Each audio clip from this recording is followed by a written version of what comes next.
Hello, I'm still suffering from the virus, so you'll have to bear with us.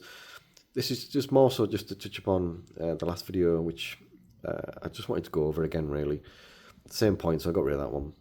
But anyway, this should be actually red and like a goldy yellow, but strange. Anyway, where does Nvidia go for the next one to actually get the performance that people want, rather than rely so heavy on the AI side of things? Well, it's basically chip size. The 4000s, they had the 4 nanometer. The 5000s, it's the 4 nanometer, but it's a bigger chip. The 2 nanometer's been out for a while. I know three's been banded around and stuff, but I think everyone's wanting to move to the 2. The TSMC, who Nvidia had to deal with, they've been struggling trying to get it up and running.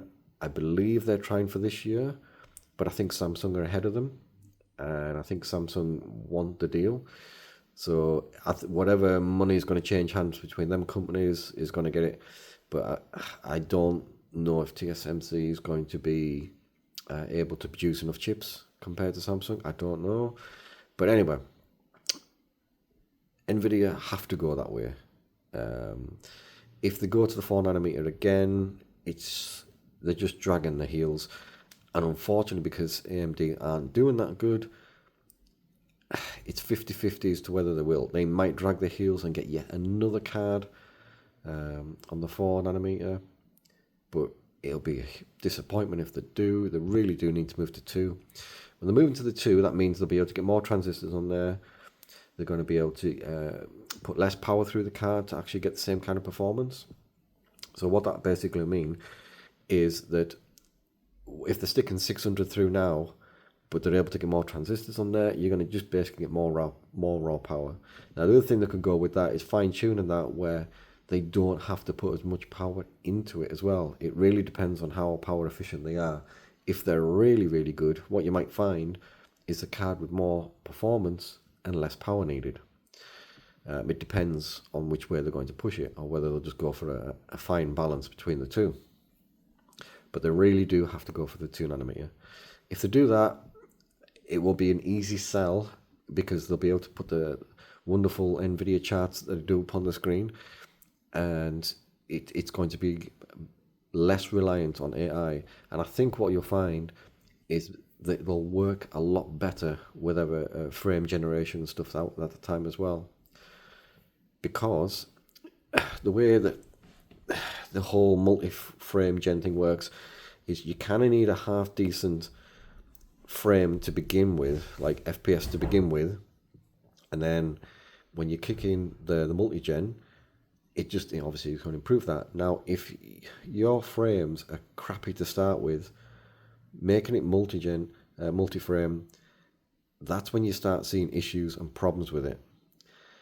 You kind of need a good base to build on, if you follow my drift.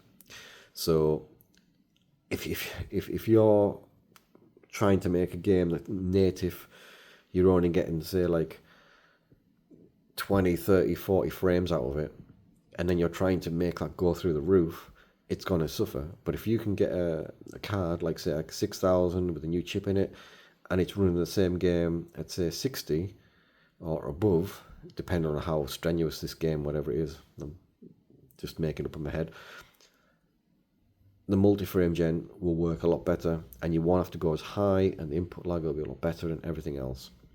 So in theory, like I say, these 6000s, if they do go to 2 nanometer, it'll be great, and that will certainly be the card that's worthwhile looking at. Again, there's reasons to buy the 5000, and obviously they're selling like hotcakes, like they always do. People always need the latest and greatest, but I'll be really keen to see what these 6000s can do, if that's what they do, if they go to the 2 nanometer. Now, the AMD's probably going to have to follow suit as well. And the scary thing is as well, I mean, crazy how tech is, there's even talk of I think it's 1.4 nanometer as well, but that's obviously, they're going to sell 2 to the death. They're going to get the money's worth out of 2 before they even think about going even lower. There'll be some tech industries that do need them for certain things, but nothing that consumers are going to get their hands on, unfortunately. not for a while anyway. But yeah, so that's basically that side of things. The other thing would be if anybody, I mean, I can't really speak for the 5000s, but certainly there's enough people on the 4s and 3000s. The Nvidia driver, which they released on 30th of January, is having a lot of problems. It's the drive which basically came out for the 5000s, but it has a knock-on effect on other ones. But if you're having a lot of issues recently and you've just updated to the latest one that came out on the 30th, roll back. I think it's the best one to roll back to is the 566. Can't remember these off the top of my head, which came out, I think it was mid-December of last year. But the new drivers are causing all sorts of problems for people with different games. And they haven't done any kind of hotfix at this moment in time. But yeah, if you're having problems after the new updates, don't worry. Lots and lots and lots of people are, especially with the new Spider-Man game. It's playing havoc with it. I actually tried it out with the older driver from December. It worked fine. I updated. I was literally having blue screens. Major problems. Went back, fixed it again. And there's loads of people like that. And other such games I don't play that people complain about this new driver. It seems to be that they've rushed it out for the 5000s and it's had a knock-on effect, and it's messing with everybody's, well, not everybody obviously, but it's messing with a lot of people's cards enough that Reddit and all the forums are full of people that's really unhappy with it. So yeah, if you just started to have issues, roll back to the one from December. Apart from that, I think that's all the news I really have. I have been looking at the AIOs and that again, but there's still nothing at the moment. I did look at the Mystique again. People have explained to me about how you can actually lower the pump speed on that thing, but I've compared to the performance to what the LT and that one's doing, there's hardly any difference. And the thing is, as well, the Mystique's been out for, I think, a year now, and it would be sod's law where to get that and then Deep Cool announce a new one. It's a bit late on in the day, I think, for that one to be looked at. The one which I really did like the look of is a Thermalright, and I think it's called the Hyper Vision. And it's got a really big, nice screen on it. The actual pump header, although it's not a pump, on there, the cold plate, is really nice. The screen on it's nice. I love the whole look of the whole thing. The downside is it's like the Grand Vision, where the actual pump itself is up here. It's built into the rad, and it's noisy. Now, if you're in, say, most households, I've got kind of like background noise throughout the whole day, or your headphones on and stuff like that, that won't be a problem for you. But if you're in a quiet room and stuff, it is a bit of a problem, because when the actual pump is in here, the case usually deadens the sound if you have got a bit of a noisy pump.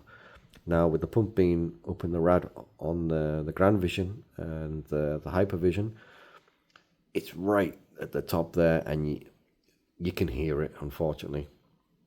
And it was one of the things why that was the reason why I sent the Grand Vision back. Apart from that, it ticked a lot of boxes. But I really do like the look of that Hyper Vision one, and it's a good price and everything about it. I was like, oh.